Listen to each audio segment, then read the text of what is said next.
wa kulla dhalalatin finnar. Para jamaah sekalian, Bapak Ibu, ikhwan dan akhwat, rahimani wa rahimakumullah.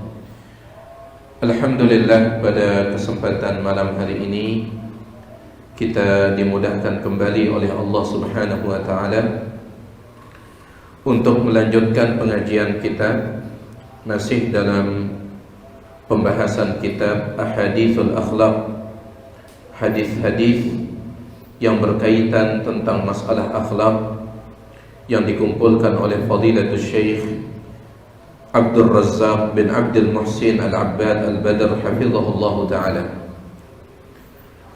Dan malam hari ini insyaallah kita masih berada dalam bahasan rahmatul iyal, tentang menyayangi anak-anak kita.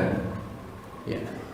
Pembahasan kita masih melanjutkan tentang rahmatul iyal, kasih sayang kepada anak. Pada pertemuan sebelumnya telah kita sampaikan bahwasanya kita sangat dianjurkan untuk berkasih sayang kepada sesama manusia secara umum, dan Nabi SAW menjanjikan ar-rahimun yarhamuhumur rahman. Orang-orang yang memiliki sifat kasih sayang maka akan dicintai oleh Tuhan yang Maha Pengasih lagi Maha Penyayang. Dan ini al-jaza' min jinsil amal. Irhamu man fil ardi yarhamkum man fis sama. Sayangi manusia yang ada di atas muka bumi, niscaya kalian akan disayangi oleh Tuhan yang ada di atas langit sana. Secara umum. Kemudian secara khusus kita diperintahkan untuk berkasih sayang kepada anak kita. Dan kita sudah sampaikan di antara bentuk kasih sayang kepada anak itu adalah sering-sering mencium mereka. Ya, itu dicontohkan oleh Nabi SAW. Kemudian yang kedua, beritahukan kepada mereka, sampaikan kepada mereka bahwa kita mencintai mereka. Nabi SAW berkata di hadapan cucu beliau Al-Hasan bin Ali, Allahumma inni uhibbuhu fa'ahibbahu. Ya Allah, sesungguhnya aku mencintai anak ini, maka tolong ya Allah cintai dia. Ya, tentu ucapan ini didengar oleh Al-Hasan bin Ali. Sungguh akan menjadi ucapan yang berkesan bagi dia. Sampai dia besar, dia akan mengingat itu. Ya, katakan kepada anak kita betapa kita sayang kepada dia. Ya, ibu-ibu, sampaikan kepada anak Anda menyayangi dia, Anda mencintai dia.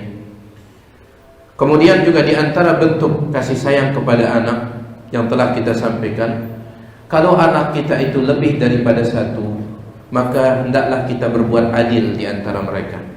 Berbuat adil. Ini bentuk kita menyayangi mereka. Ya. Dalam urusan cinta, dalam urusan hati, itu sudah di luar kemampuan kita. Tetapi dalam apa yang kita berikan kepada mereka, berusaha untuk berbuat adil, supaya mereka tidak membenci kita, dan mereka juga tidak saling membenci di antara mereka. Ya, kalau kita tidak berbuat adil, anak yang merasa dirinya tidak diperlakukan dengan adil, dia akan benci kepada kita. Itu yang pertama. Kemudian yang kedua, dia akan benci kepada saudaranya. Makanya di antara bentuk kasih sayang kepada anak yang ketiga, berbuat adil. Kemudian yang keempat yang telah kita sampaikan, di antara bentuk kasih sayang kepada anak adalah sering-sering mendoakan kebaikan untuk mereka, dan jangan doakan keburukan untuk mereka. Semarah apapun kita, ya usahakan jangan doakan keburukan untuk anak kita, semarah apapun kita. Karena sudah kita sampaikan, Nabi SAW menyebutkan di antara doa yang mustajab itu da'watul walidi liwaladihi, doa kebaikan yang dipanjatkan oleh orang tua untuk anaknya. Dalam riwayat yang lain, da'watul walidi ala waladihi, doa keburukan yang dipanjatkan oleh orang tua untuk anaknya. Sehingga dikatakan oleh Syekh Salim bin Eid Al-Hilali hafizahullah, doa kebaikan ataupun keburukan dari orang tua maka itu mustajab. Tetapi Syekh Ibn Utsaimin mengatakan, kalau doa kebaikan maka insya Allah mustajab secara mutlak. Tapi kalau doa keburukan, dia mustajab kalau ada sebabnya. Tiba-tiba orang tua mendoakan keburukan untuk anaknya tanpa sebab, ini tidak mustajab. Yang mustajab adalah kalau ada sebabnya, menurut Syekh Ibn Utsaimin rahimahullah. Sekarang kita lanjutkan para jemaah sekalian. Di antara bentuk kasih sayang kepada anak, dan ini dia yang paling penting, paling utama, paling penting, paling besar, yaitu kata Syekh Abdul Razzaq hafizahullah ta'ala, tarbiyatuhum, mendidik mereka, wa tansyiatuhum, dan membesarkan mereka, ala khisalil khair, di atas kebaikan, wa ib'aduhum, dan menjauhkan mereka, an kulli ma yuaddi ila fasadihim wa dhaya'ihim, dari perkara-perkara yang bisa membuat mereka rusak. Ini dia bentuk kasih sayang yang paling penting, paling utama, paling besar, yaitu mendidik mereka dengan pendidikan Islami, membesarkan mereka di atas ilmu yang benar, yang berlandaskan Al-Quran Sunnah sesuai dengan pemahaman salaful ummah. Kenapa ini menjadi bentuk kasih sayang yang paling besar? Karena di samping ini merupakan kasih sayang kita kepada mereka, ini juga tanggung jawab kita yang Allah Subhanahu wa ta'ala perintahkan dalam Al-Quran, dalam ayat yang insya Allah semua kita sudah hafal. Ya ayyuhalladzina amanu, wahai orang-orang yang beriman, qu anfusakum, jaga diri kalian terlebih dahulu. Setelah itu wa ahlikum, dan keluarga kalian.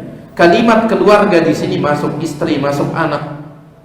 Nara, dari neraka. Allah perintahkan kita menjaga diri dan keluarga dari neraka. Waquduhan nas wal hijarah, yang bahan bakarnya adalah manusia dan bebatuan.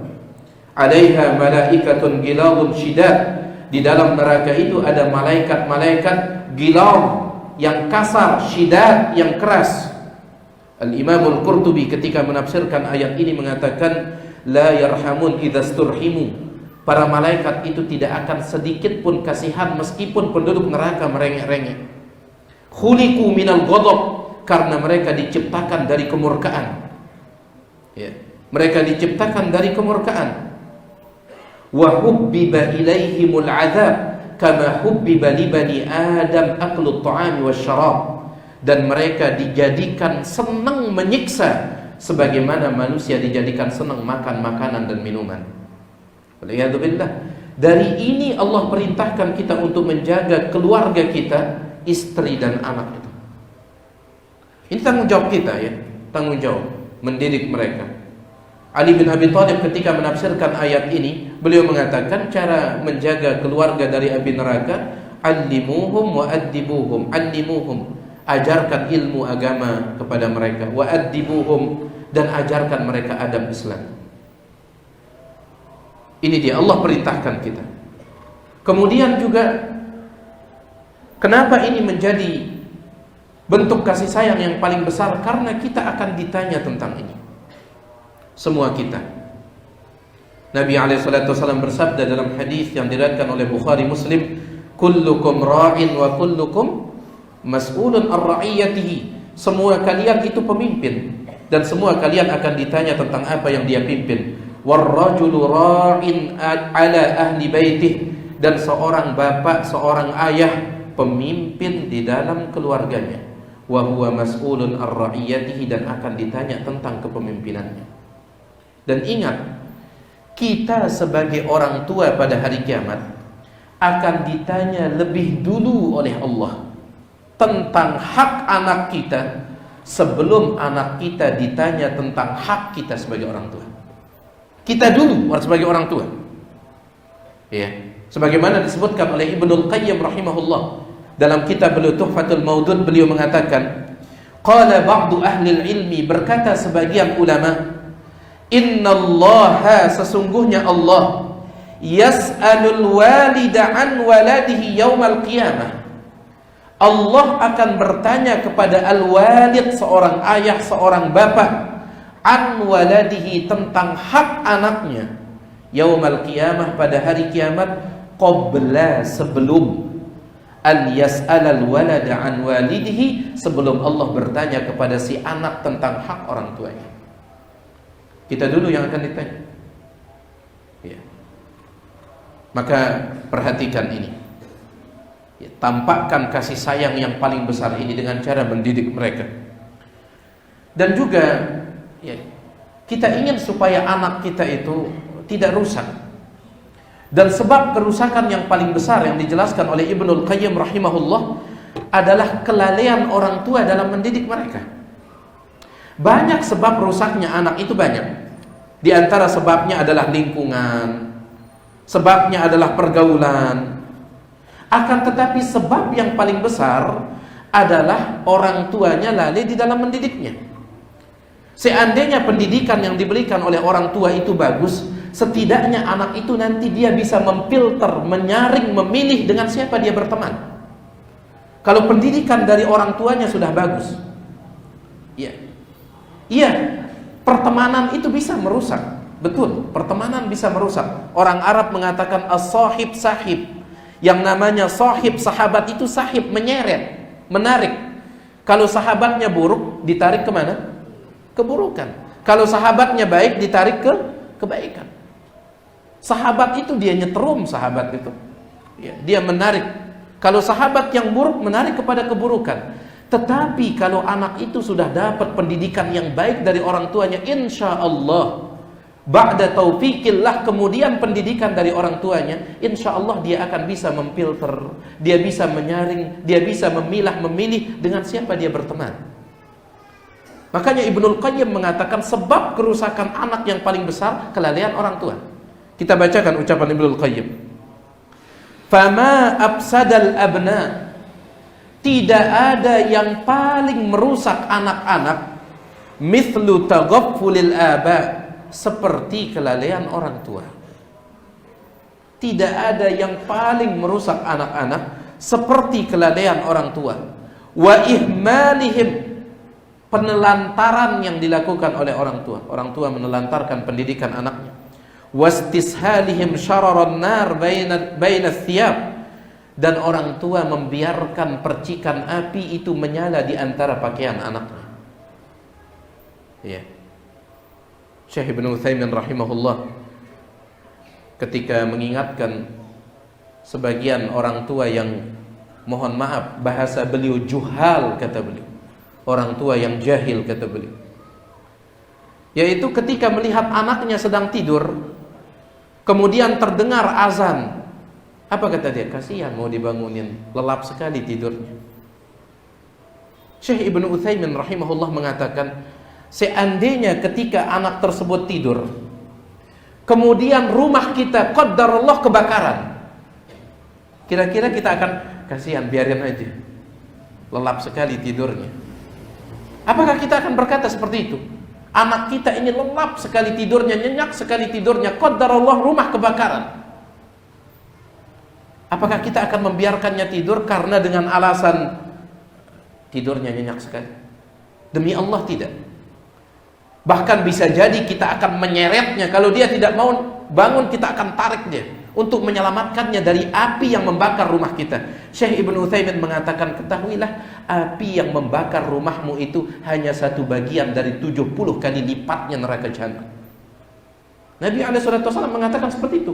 Narukum allati yuqidu biha banu Adam, api yang kalian nyalakan di dunia ini hanya satu bagian jika dibandingkan dengan 70 panasnya neraka jahanam.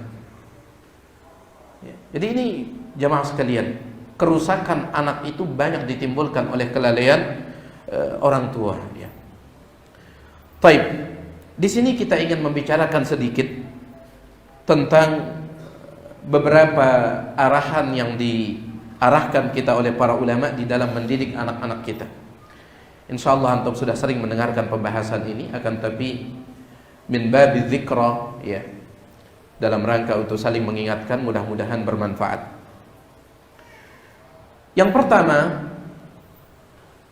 untuk mendidik anak kita, yang pertama tentunya kita mulai dari pendidikan yang paling penting, pendidikan akidah. Pendidikan akidah.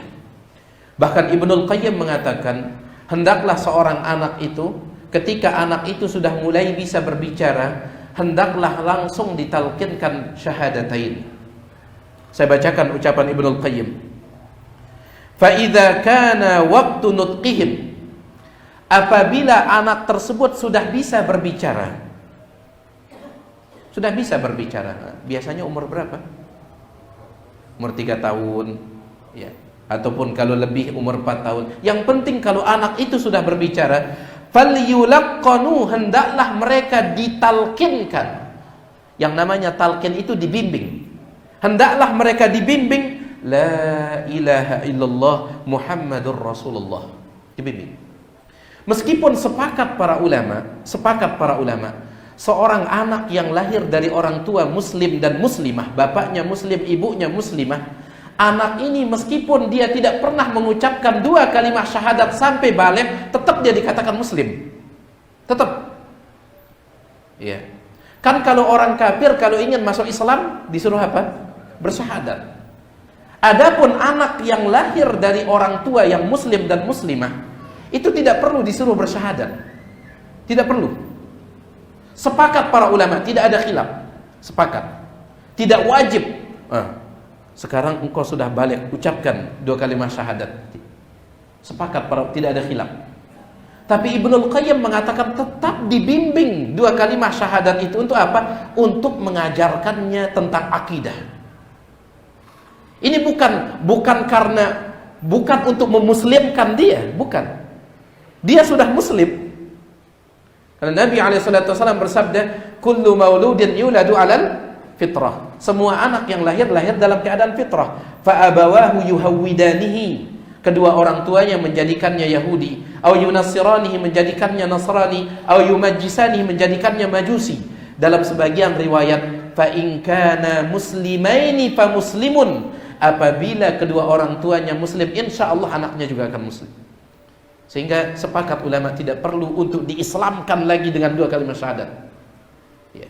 Tetapi tetap kalau anak itu sudah bisa berbicara, tetap dibimbing. Ya. Wal yakun awwala ma yaqra masami'ahum ma'rifatullah subhanahu wa ta'ala wa tauhiduhu.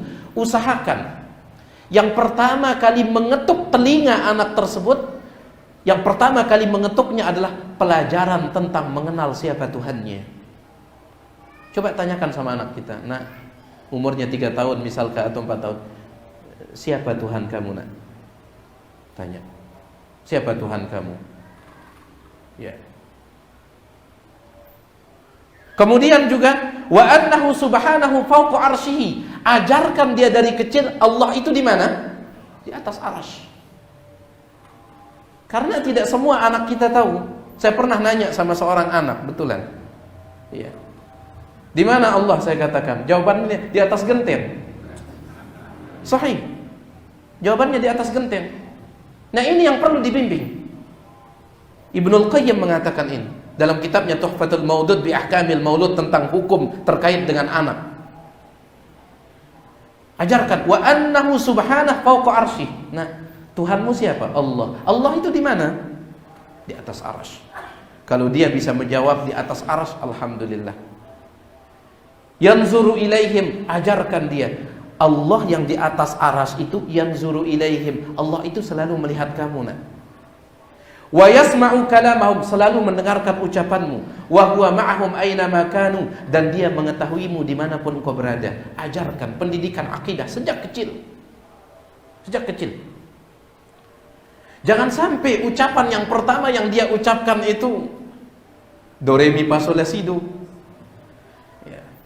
Sebagian kita, nasallallahu salamata wal afiyah, sebagian orang tua itu gembiranya luar biasa ketika anaknya yang baru bisa berbicara bisa menyanyikan lagu Balonku Ada 5. Senangnya luar biasa. Divideokan anaknya. Anak saya sudah bisa Balonku Ada 5. Baik. Jadi tauhid tanamkan sejak kecil. Dan itu yang diajarkan oleh Nabi SAW dan para nabi sebelum beliau. Dikatakan oleh seorang sahabat yang bernama Jundub bin Abdillah radhiyallahu anhu. Dia bercerita setelah dia besar. Ya, betapa berkesannya pengajaran dari Nabi SAW. Dia ceritakan ketika dia sudah besar. Kunna dahulu ketika kami gilmanan jazawirah, ketika kami masih anak-anak. Jazawirah itu artinya belum balik. Ketika kami dulu belum balik, ma'a Rasulillah sallallahu alaihi wasallam, hidup bersama Nabi alaihi salatu wasallam, fayu'allimunal iman qabla al-Qur'an. Beliau mengajarkan kepada kami tentang iman, maksudnya akidah, sebelum mengajarkan kami Al-Qur'an. Beliau mengajarkan kami iman sebelum beliau mengajarkan kami Al-Qur'an. Thumma yu'allimunal Qur'an. Setelah iman itu mantap dalam hati kami, baru beliau ajarkan kami Al-Qur'an. Ayat-ayat Allah Subhanahu wa taala, fazdadna bihi imanan, maka iman yang telah diajarkan lebih dulu itu semakin bertambah. Kenapa? Diajarkan iman dulu. Setelah diajarkan iman, diajarkan Al-Qur'an, maka iman mereka yang sebelumnya bertambah.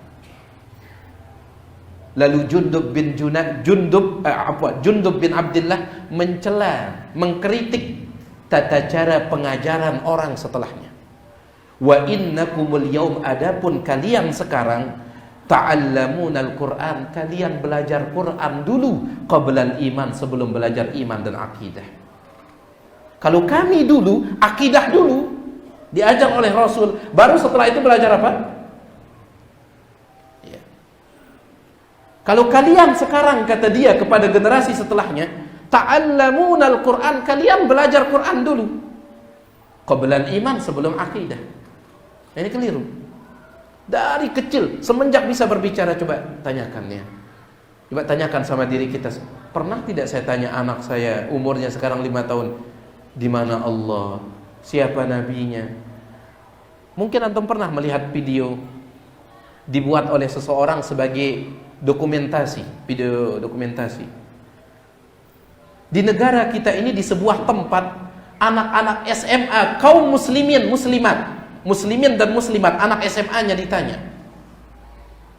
Anak SMA-nya ditanya. Mereka tidak bisa membedakan siapa Tuhan mereka. Ada yang menjawab Muhammad alaihi salatu wasallam. Bayangkan, sekelas SMA itu. Kalau yang ditanya itu non-muslim, wajar. Tapi yang ditanya ini anak-anak kaum muslimin, abna'ul muslimin wal muslimat. Bagaimana kita akan berhadapan dengan Allah Subhanahu wa taala ketika kalau seandainya salah satu di antara mereka anak kita? Ingat, kita sebagai orang tua ditanya duluan tentang anak kita sebelum anak kita ditanya tentang hak kita. Seperti yang kita bacakan tadi. Bayangkan, anak sekelas SMA ditanya siapa Tuhan, Muhammad jawabannya. Antum bisa cari videonya. Sallallahu alaihi wasallam. Ya. Apalagi ditanya jauh dari itu. Ditanya rukun Islam berapa? Banyak yang tidak tahu. Saya nggak tahu katanya. Rukun Islam berapa? Sallallahu alaihi wasallam. Taib. Jadi ini pendidikan yang pertama, pendidikan akidah. Pendidikan akidah. Kemudian baru setelah itu, sebagaimana dikatakan oleh Jundub bin Abdullah, setelah akidah baru pendidikan apa? Al-Quran. Al-Quran. Ada salah satu ucapan yang cukup bijak. Ini bukan ucapan ulama atau ucapan siapa, tapi saya dikasih tahu ada salah seorang teman dulu pernah mengucapkan kalimat ini. Bagi tiang pribadi bijak sekali. Dia mengatakan, di antara cara untuk maju, untuk jadi orang yang maju, di antara caranya adalah kita belajar dari sejarah tanpa mengulangi kesalahan yang terjadi di masa lalu itu. Sejarah itu kan masa lalu ya. Kita belajar dari sejarah, tetapi dengan catatan jangan ulangi kesalahan yang terjadi di sejarah itu. Para jamaah sekalian, mohon maaf, kita harus akui, kita yang sudah tua ini, kita harus akui, banyak di antara kita yang belum bisa baca Quran. Jangan sampai kesalahan itu terjadi sama anak kita sekarang. Kita yang sudah tua ini, mohon maaf, banyak dari kaum muslimin yang umurnya sudah 60 tahun atau lebih daripada itu belum bisa baca Al-Quran. Karena mungkin orang tua kita dulu lalai di dalam mengajarkan kita, atau mereka pun juga tidak bisa. Jangan kita belajar dari sejarah itu tanpa mengulanginya, tanpa mengulangi kesalahan itu. Maka pendidikan yang kedua adalah ta'limuhum Al-Quran. Ajarkan mereka Al-Quran. Ajarkan mereka Al-Quran dari kecil. Ya. Itu menjadi sedekah, menjadi ilmun yuntafa'u bi itu. Para ulama mengatakan kalau orang meninggal dunia, seluruh aliran pahalanya terputus kecuali dari berapa?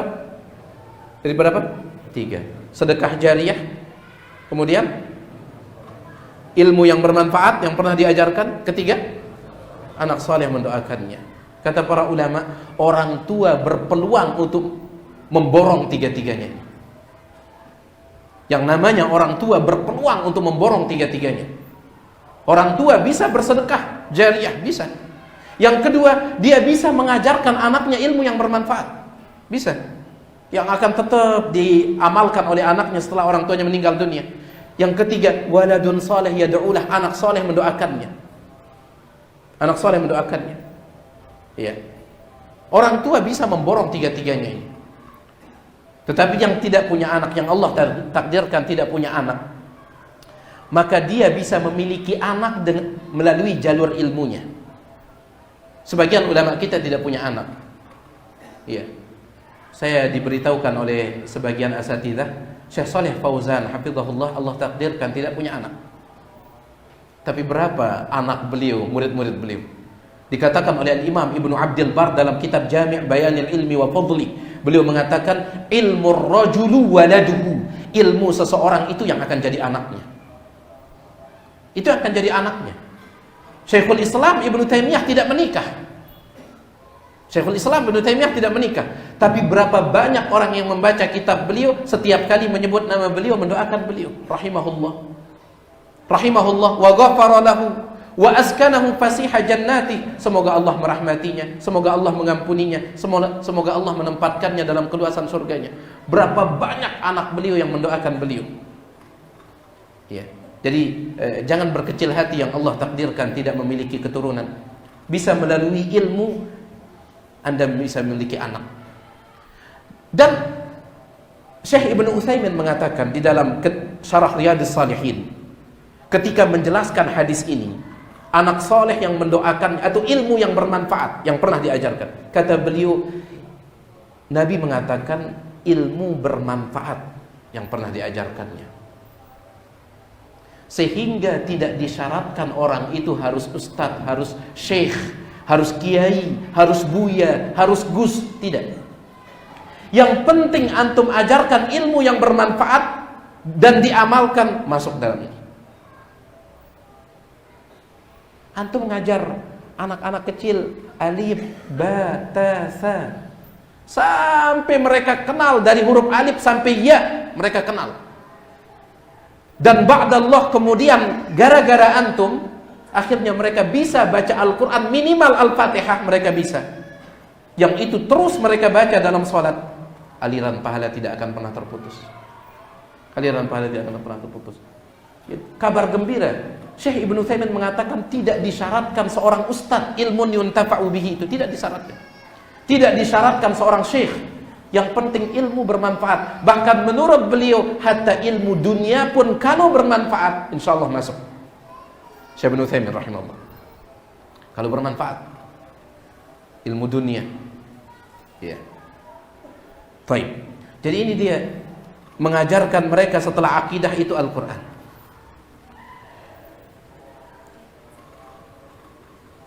Abdullah bin Abbas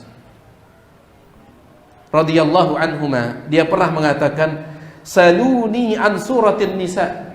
Abdullah bin Abbas mengatakan, silahkan kalian tanya kepadaku tentang tafsir surah An-Nisa. Silahkan.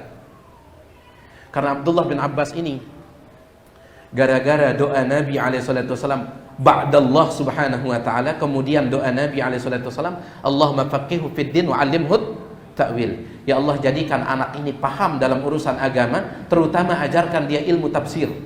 Maka Abdullah bin Abbas sangat hebat dalam ilmu tafsir. Sampai Abdullah bin Mas'ud radhiyallahu an. Ini dua generasi yang berbeda ya. Abdullah bin Mas'ud itu sahabat tua. Abdullah bin Abbas bahkan ketika Nabi meninggal dunia dia belum balik. Abdullah bin Abbas. Apa kata Abdullah bin Mas'ud? Seandainya Abdullah bin Abbas seumuran dengan kita, tidak akan ada yang bisa mengalahkannya dalam tafsir. Tetapi kenapa yang sering disebut oleh para ulama, ahli tafsir dari kalangan sahabat, nomor satu Abdullah bin Mas'ud. Misalkan Abdullah bin Mas'ud. Kenapa? Karena ini yang seniornya. Tetapi Abdullah bin Mas'ud sendiri mengatakan, seandainya anak ini seumuran dengan kita, nyerah kita dalam ilmu tafsir. Abdullah bin Abbas mengatakan, saluni an suratin nisa, silahkan tanya kepadaku tentang surah nisa, silahkan. Ya, silahkan. Salah seorang tabi'in mengatakan, Abdullah bin Abbas pernah ditunjuk sebagai orang yang berkhutbah di padang Arafah. Kan ketika wukuf itu ada khutbah ya. Abdullah bin Abbas yang ditunjuk. Dalam khutbahnya itu dia menyampaikan tafsir surah Ar-Rum dari awal sampai akhir. Apa kata tabi'in tersebut? Seandainya tafsir yang dia sampaikan dalam khutbahnya didengar oleh bangsa Romawi dan Persia, la aslamu, insyaallah mereka masuk Islam. Saking indahnya. Ya. Saluni an suratin nisa, tanyakan kepadaku tentang surah An-Nisa. Kenapa? Fa inni qara'tul Qur'an wa ana shagir, karena aku mempelajari Al-Qur'an sejak usia kecil. Ini tradisi orang-orang hebat. Belajar Quran dari kecil itu tradisi orang hebat. Ya. Sudah dicatat oleh sejarah. Dari kecil ajarkan mereka alif bata. Ya. Baik.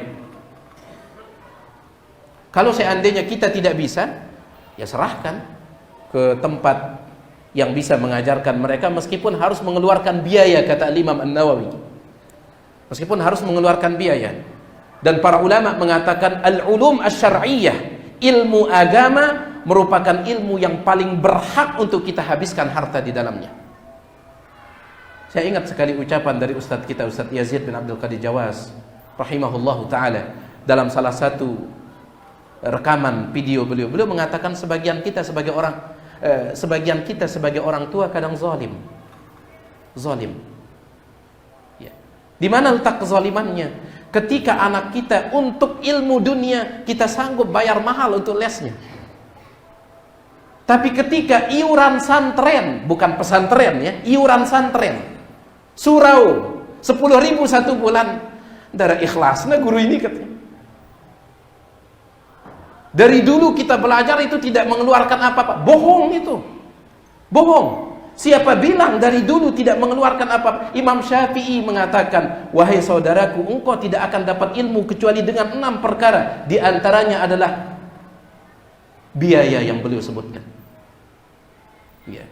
Zaka'un, hirsun, wa ijtihad, wa bulghatun, biaya. Imam Syafi'i ibunya menjualkan dia rumah untuk biaya pergi ke negeri Mesir ya, atau ke negeri Yaman untuk menuntut ilmu setelah belajar dari Imam Malik. Tidak ada biaya lagi, ibunya menjualkan dia rumah. Jadi bohong ketika ada mengatakan layak kita belajar tidak ada biaya, sekarang iurannya 10.000, 20.000. La ilaha illallah. Mereka dulu itu dikatakan oleh Imam Sya'bi, kalau tiang tidak khilaf, dia mengatakan ibu saya untuk membiayai saya belajar ilmu hadis sampai dia kehabisan harta. Fabi'tu tosta ummi fabi'tu tosta ummi, sampai aku menjual baskom yang dimiliki oleh ibuku. Rumah sudah tidak ada lagi, apalagi kebun bangket lendang nggak ada. Akhirnya yang tersisa apa? Baskom milik ibunya, itu yang dijual. Ya. Jadi meskipun kata Imam Nawawi rahimahullah, meskipun harus pakai biaya, kalau memang orang tua tidak mampu mengajar, datangkan yang bisa mengajar. Kadang kita zalim ya, hitung-hitungan luar biasa ketika sudah berbicara tentang ilmu agama. Tetapi kalau berbicara ilmu dunia, berapa biaya lesnya? 1 juta kecil. Fadhal. Dan yang lebih parah lagi, les musik. Berapa biayanya les musik? 3 juta per bulan, kecil. Yang penting dia jadi vokalis katanya. La ilaha illallah. Wassallallahu salamata wal afiyah. Jadi ini yang kedua, didik Al-Quran. Tradisi orang-orang hebat ini. Tradisi orang-orang hebat. Kemudian berikutnya adalah pendidikan ibadah, terutama ibadah yang paling penting dalam rukun Islam. Apa itu? Salat. Salat. Antum sudah hafal hadisnya. Umur berapa tahun diperintahkan salat anak kita? 7. Ya, 7. Kalau dia umur 7 tahun kita suruh salat, tidak mau salat, boleh dipukul? Jangan dulu. Jangan. Kapan boleh dipukul? 10 tahun. Para ulama mengatakan begitu pula tentang puasa Ramadan. Kalau bertepatan dengan puasa Ramadan, kalau anak itu sudah umur 7 tahun, suruh juga dia untuk berpuasa. Cuman bedanya, perbedaan antara perintah puasa dengan perintah salat. Kalau anak itu, kalau terkait dengan puasa, ketika umur 7 tahun silahkan. Nak, bisa tidak puasa umur 7 tahun itu? Gak bisa. Baik. Nanti ketika dia sudah umur 10 tahun, suruh dia puasa. Kalau dia mampu, pukul dia. Kalau seandainya dia tidak mau puasa padahal tapi kalau dia tidak mampu puasa ketika umur 10 tahun, jangan pukul. Itu kalau puasa. Dia sudah umur 10 tahun, antum suruh puasa. Puasa nak. Dia katakan, saya tidak mampu ini. Jangan dipukul kalau puasa. Tetapi kalau sholat, kalau dia umur 10 tahun tidak mau sholat, mampu tidak mampu, bendik subuk lalu aja. Aduh, dorban gairah mubarrih, pukul dengan pukulan yang tidak melukai, Pak Syar'i. Ya. Ini smackdown dia. Jangan diangkat, dipukul, ditendang, jangan. Darban gairah mubarrih. Kenapa? Karena sholat belum wajib baginya, belum. Ini tadrib, pendidikan. Tapi kalau puasa, lihat kemampuan. Kenapa? Jangankan anak, kita yang sudah dewasa, kalau tidak mampu karena sakit, boleh tidak puasa? Boleh. Tapi ada tidak istilah tidak mampu sholat? Ada istilah tidak mampu sholat? Nggak ada. Separah apapun sakit kita mampu sholat. Tapi ada yang tidak mau, gitu masalahnya. Kalau sholat itu semua orang mampu kalau sholat. Tapi banyak yang nggak mau. Tapi kalau puasa, ada yang mampu, ada yang tidak. Ya, baik. Jadi didik mereka dengan pendidikan ibadah, terutama ibadah yang menjadi keseharian mereka nantinya. Ada ucapan yang sangat bagus dari Imam Syafi'i rahimahullah, ini penting diperhatikan. Dibawakan oleh Imam Nawawi rahimahullah dalam kitab Al-Majmu' Syarhul Muhadzab. Qala Syafi'i fil Mukhtasar.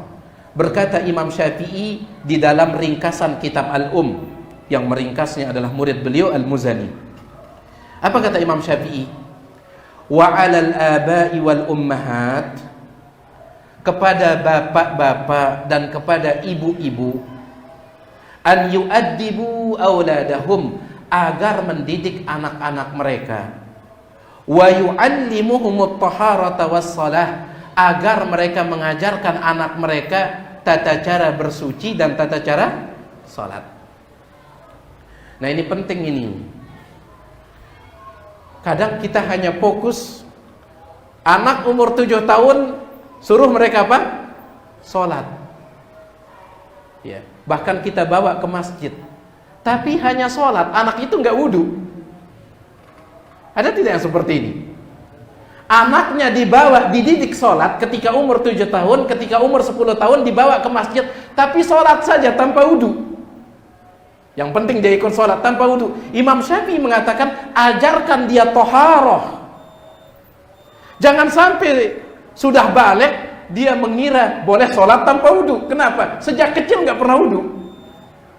Naiknya dekil, naiknya baru dia selesai main bola kotor, bahkan untuk mencuci kaki pun tidak. Jadi jangan tanggung-tanggung kalau mendidik.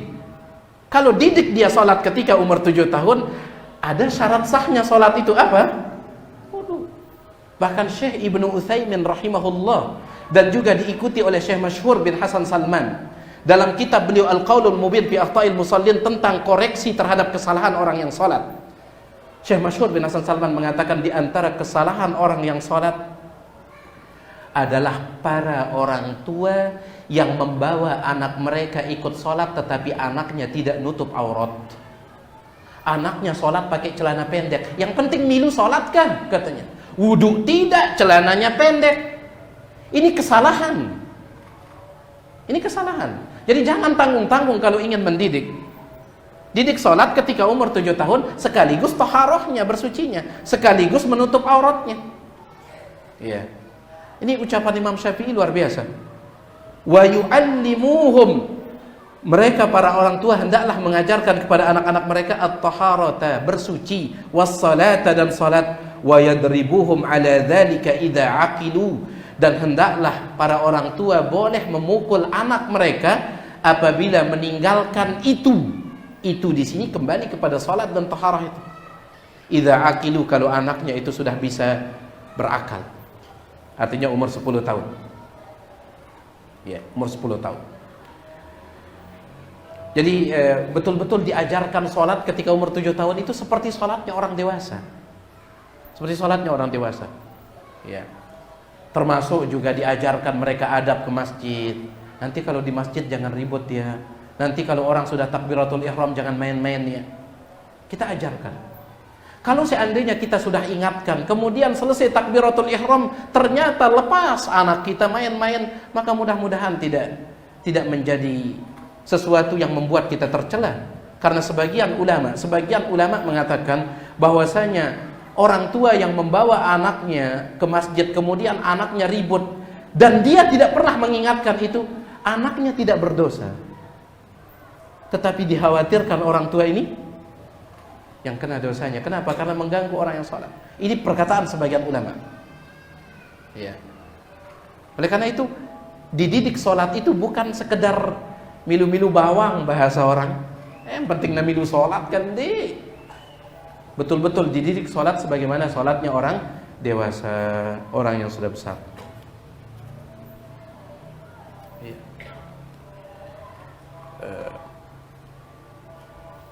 Dan masih ada lagi yang lain. Di antaranya juga adalah mendidik mereka untuk cinta ilmu. Ya, mendidik mereka untuk cinta ilmu. Tiang izin melanjutkan setelah azan. Fadhal Pak Syar'i, antum azan dulu. Allahu akbar, Allahu akbar. Allahu akbar.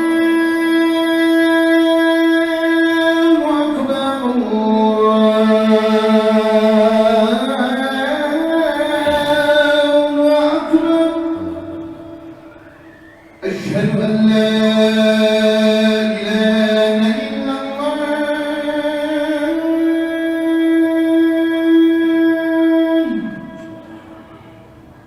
أشهد أن لا إله إلا الله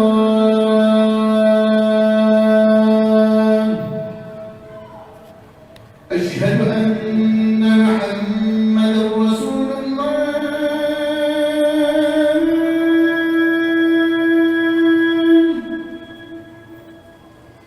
أشهد أن محمدا رسول الله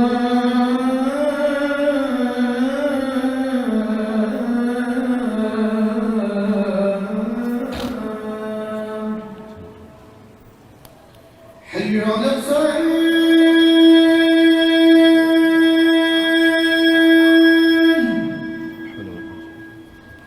حي على الصلاة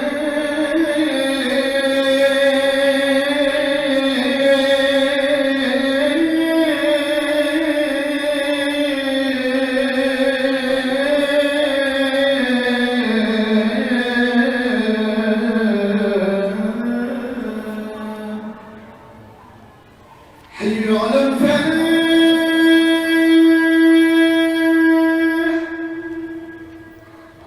حي على الفلاح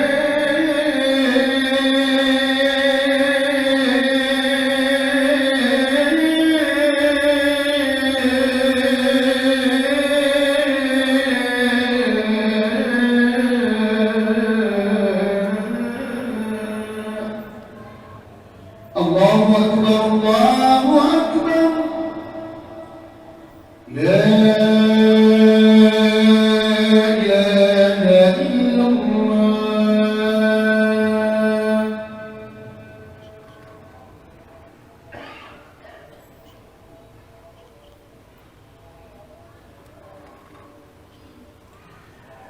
Izin menambahkan sedikit saja para jemaah sekalian. Jadi setelah pendidikan akidah, kemudian pendidikan Al-Quran, pendidikan ibadah yang menjadi ibadah keseharian mereka, juga yang penting untuk diperhatikan adalah pendidikan ilmu. Yang dimaksud dengan pendidikan ilmu, jadikan mereka itu cinta terhadap ilmu. Ya, kalau bisa dibawa ke pengajian juga. Ada sebuah riwayat ini dibawakan oleh Imam Baihaqi dalam kitab Al-Madkhal ila Sunan Al-Kubra. Suatu ketika ada pengajian di samping Ka'bah. Ada pengajian di samping Ka'bah. Famarra Amr bin Al-As radhiyallahu anhu yatuf. Sahabat yang mulia Amr bin As, dia tawaf di Ka'bah itu. Kebetulan di sana ada pengajian. Sambil dia tawaf, sambil dia memperhatikan pengajian itu. Amr bin As, sahabat Nabi SAW. Falamma qada tawafahu, selesai dia tawaf, jaa ilal halaqah. Amr bin As langsung mendekati halaqah pengajian itu. Faqal, lalu dia langsung berkata, karena dia sahabat Nabi SAW, dihormati. Dia mengatakan, mali arakum nahaitum haula'il gilman an majlisikum. Ada apa dengan kalian? Kenapa kalian jauhkan anak-anak itu dari majelis ini? Jadi Amr bin As, dia melihat majelis itu hanya diisi oleh orang-orang tua, orang-orang dewasa, sedangkan anak-anak pada main di sana. Ada apa dengan majelis kalian ini? Kok kalian jauhkan anak-anak itu dari majelis kalian? La taf'alu, jangan berbuat seperti ini. Ausi'u lahum, berikan tempat bagi mereka. Berikan tempat. Wa adnuhum, dekatkan mereka ke majelis kalian. Wa abhimuhumul hadith, jadikan mereka paham juga terhadap hadis yang disampaikan dalam majelis ini. Fa innahumul yawma sigharu qaumin, hari ini mereka anak-anak kecil. Wa yushiku an yakunu kibara akharin, akan datang suatu hari mereka yang akan jadi orang tuanya. Iya, sekarang mereka masih kecil, kita yang jadi orang tua. Kan hidup ini kan tentang pergantian. Tilkal ayyamu nudawiluha bainan nas, kata Allah, itulah hari-hari dunia yang kami pergilirkan manusia di dalamnya. Sekarang kita tua, mereka anak-anak. Yushiku, hampir saja akan tiba waktunya mereka akan menjadi kibara akharin, mereka menjadi orang tua dan yang lain jadi anak kecil. Qad kunna sighara qaumin, kita pun yang tua sekarang, dulu kita juga kecil. Thumma asbahna kibara akharin, dan sekarang kita jadi orang tua. Jadi maksudnya dalam majelis taklim itu, ya, bawa anak kita, ikutkan mereka mendengar, meskipun palingan mereka mendengar 5 menit, setelah itu tidur, nggak masalah. Ya, nggak masalah. Ya. Apa kata Imam Ibnu Muflih ketika membawakan ucapan ini? Hada sahihun la syakka fihi. Ucapan ini benar, tidak ada keraguan di dalamnya. Wal ilmu fis sighari asbat, apalagi ilmu untuk anak kecil itu lebih menancap. Antum sering mendengarkan nuntut ilmu di waktu kecil bagi mengukir di atas batu. Ya. Kalau nuntut ilmu di masa tua bagi mengukir di atas koko. Ya. Jadi apalagi ilmu ketika kecil asbat, lebih kuat. Fayan bagil i'tina bi sigharit talabah, maka sudah sepatutnya untuk kita memperhatikan anak-anak kecil, la siyama, apalagi al-adhkiya al-mutayaqqidhin al-harisin ala akhdhil ilmi, apalagi kalau kita melihat anak ini kok ada peluang, anak ini agak cerdas, anak ini segera bawa dia. Bapaknya Al-Imam An-Nawawi, iya, siapa nama bapak beliau? Ya. Siapa nama bapak beliau? Ya. Beliau dikenal dengan Yahya bin Sharaf. Ketika bapaknya ini melihat anaknya, kayaknya kok anak ini cerdas. Ketika dia melihat Imam Nawawi masih kecil, tapi kelihatan cerdasnya Imam Nawawi. Kalau ngobrol sama temannya itu kelihatan. Langsung dia pegang tangan anaknya, kemudian dia bawa ke salah seorang ulama yang terkenal. Dia katakan, saya titipkan anak saya, tolong di ini. Terutama yang cerdas. Dan ini kesalahan banyak di antara kaum muslimin pada saat ini.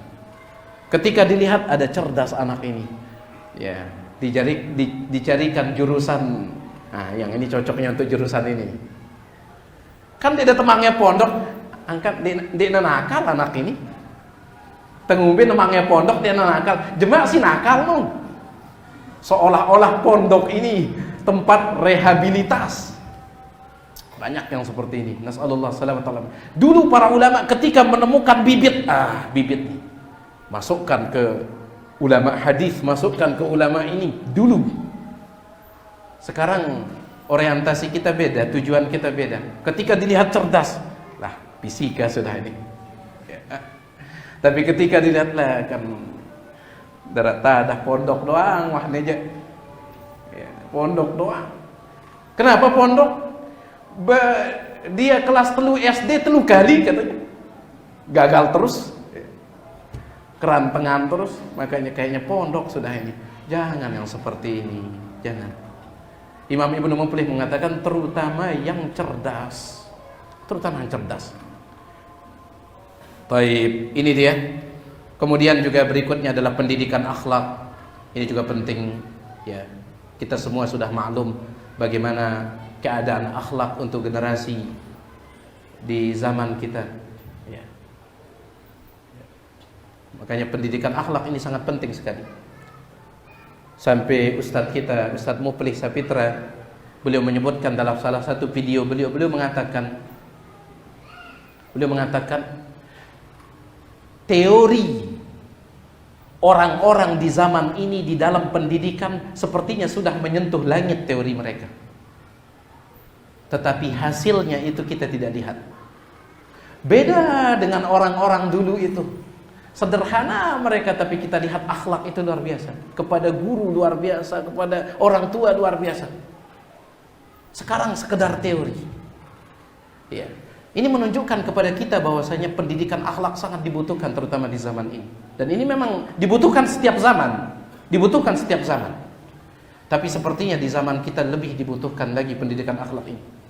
Akhlak kepada orang tua, akhlak berbicara. Dulu Nabi SAW ketika beliau rapat dengan para sahabat, musyawarah dengan para sahabat, beliau mengatakan, sekarang saya ingin mendengar pendapat kalian.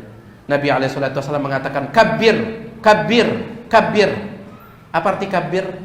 Bukan maksudnya takbirlah, tapi maksudnya adalah yang tua dulu.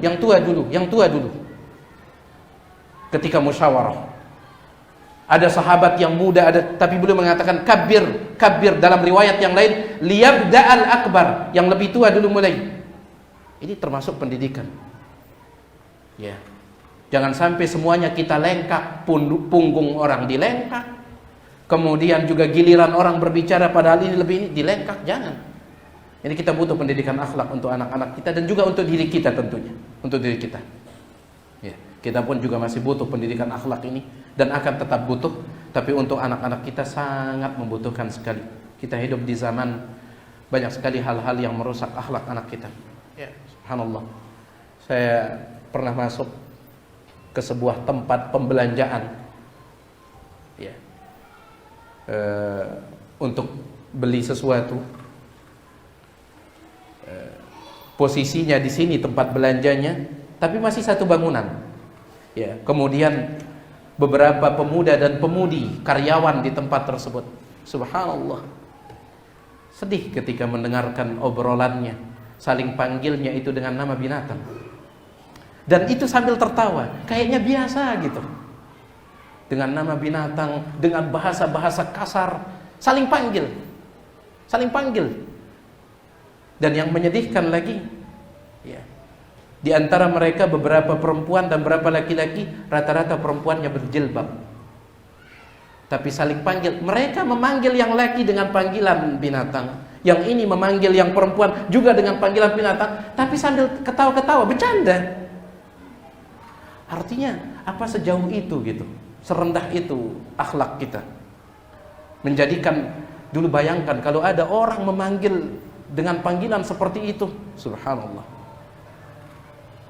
Entah dia mati atau kita mati, dulu ya, orang dulu dipanggil dengan panggilan binatang seperti itu sangat marah. Sekarang tidak, dijadikan bahan candaan, bejora, bahkan dianggap sebagai panggilan apa? Akrab, panggilan akrab. Nasallallahu alaihi wasallam. Pendidikan akhlak kita butuhkan. Yang maaf atas segala kurangan, mudah-mudahan yang sedikit ini bermanfaat. Ya, mohon kata-kata yang kurang berkenan dibukakan pintu maaf. Di sini ada pertanyaan.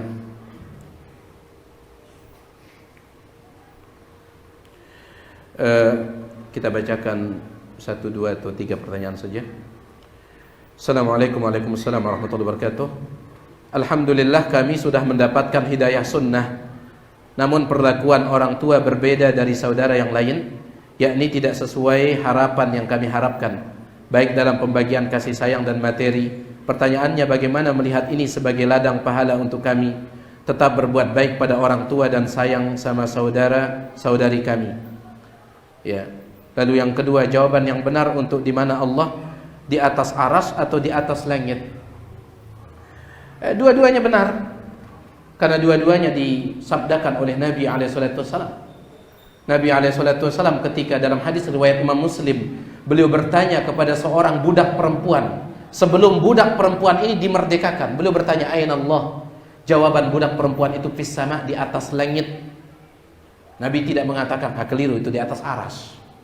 Tidak. Beliau mengatakan, menerima jawaban tersebut. Kemudian, siapa saya? Anta Rasulullah, engkau adalah utusan Allah. Beliau mengatakan, a'tikha fa innaha mu'minah, merdekakan dia wanita beriman. Ya, boleh di atas langit, boleh di atas arsy. Di atas arsy itu secara lebih spesifik, lebih khusus.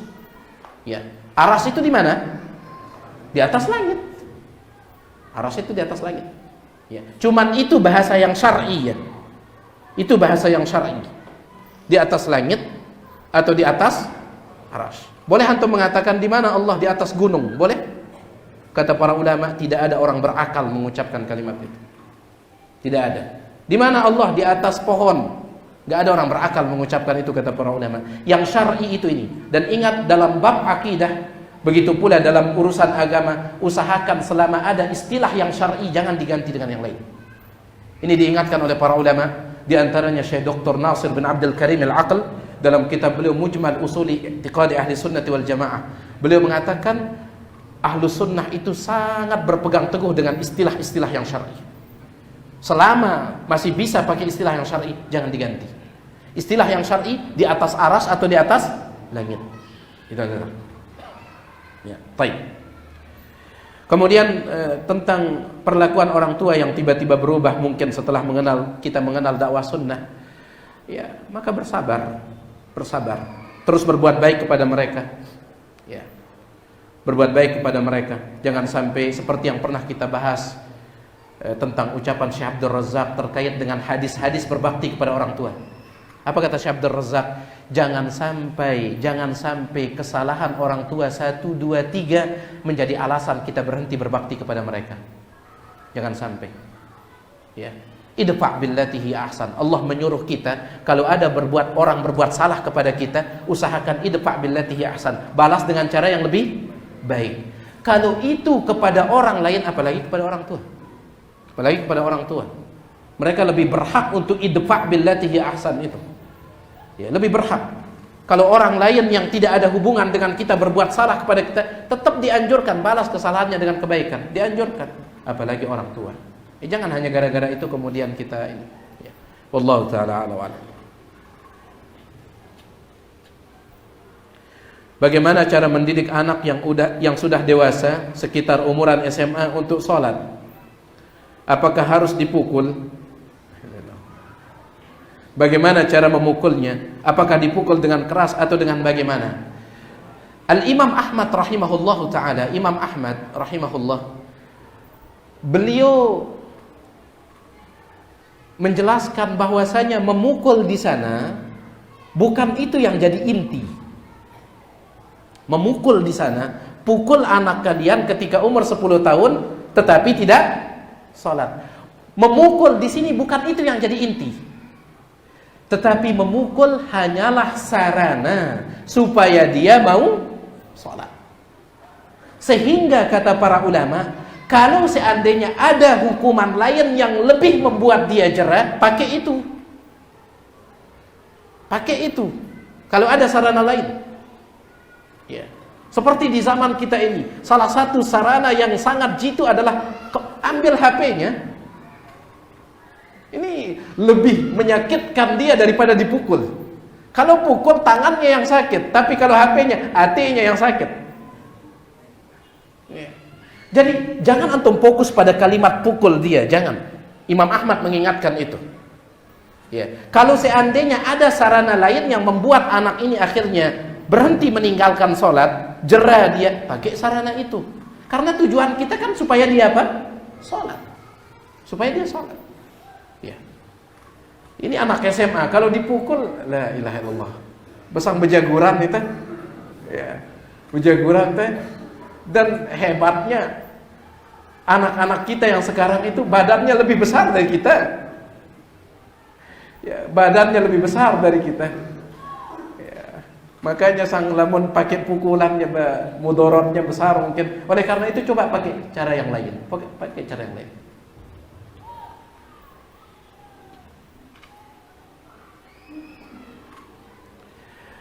Setiap hari di sini ditanyakan sikap seperti apa harus diambil oleh orang tua yang sudah lelah mengajarkan kepada anak-anaknya yang umuran SMP, SMA.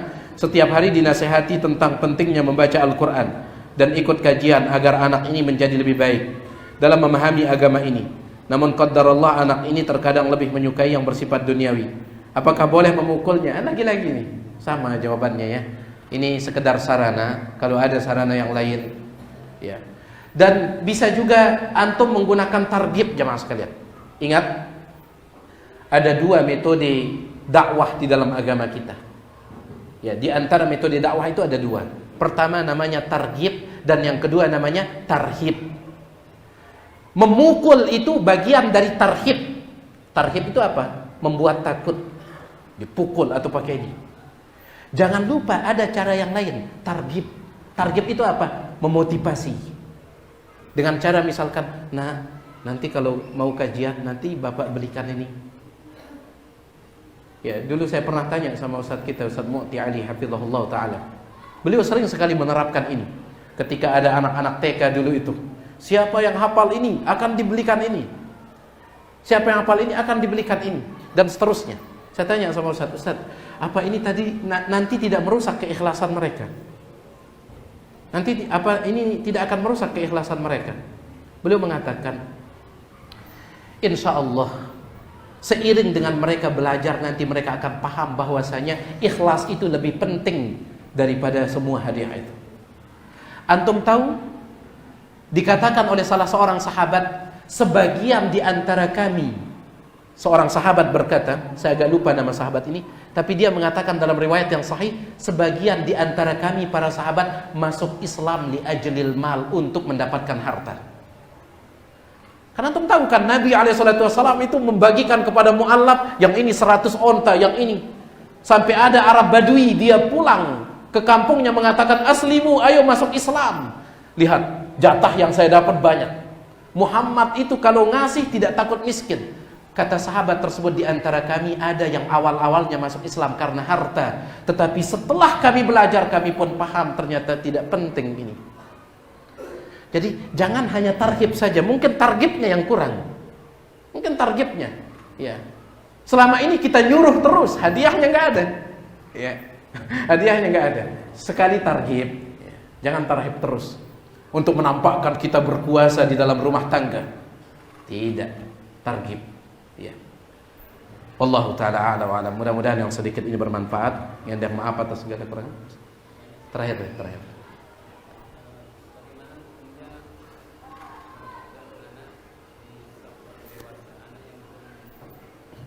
Hmm.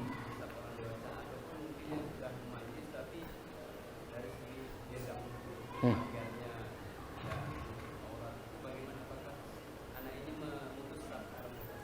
Baik. Bagaimana meletakkan anak di antara saf orang dewasa? Ya, anaknya itu kadang belum mumayyiz. Mumayyiz itu umur berapa? Mumayyiz umur berapa?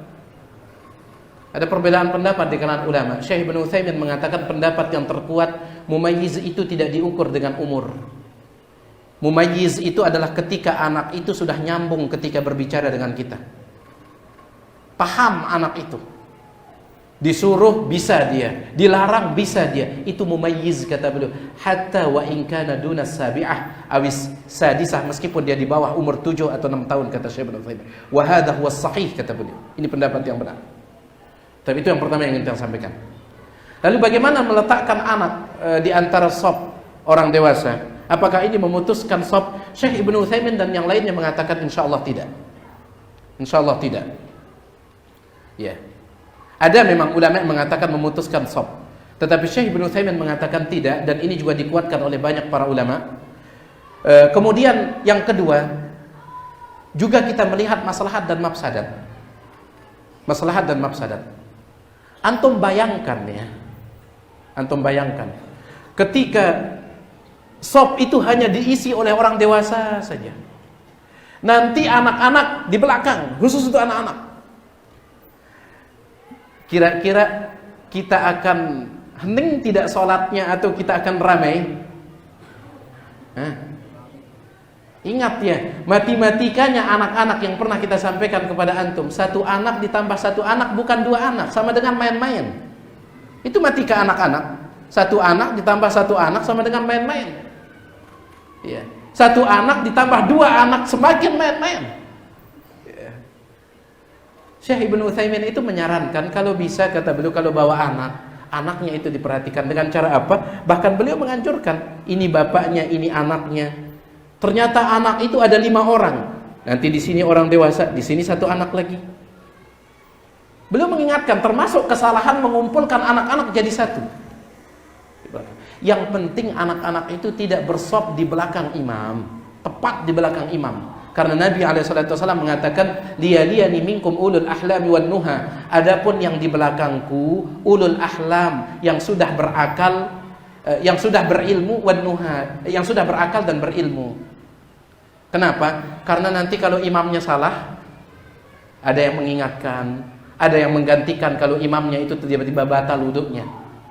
Tetapi kalau anak tersebut dia bershafnya di sebelah kiri atau sebelah kanan, meskipun shaf yang pertama, Syekh Ibnu Utsaimin mengatakan kalau ada orang tua datang terlambat, anak itu duluan bershaf yang pertama sebelah kanan sebelah kiri, lalu bapak ini ditarik, karena kode ilmu ditaunya, zalim bapak ini.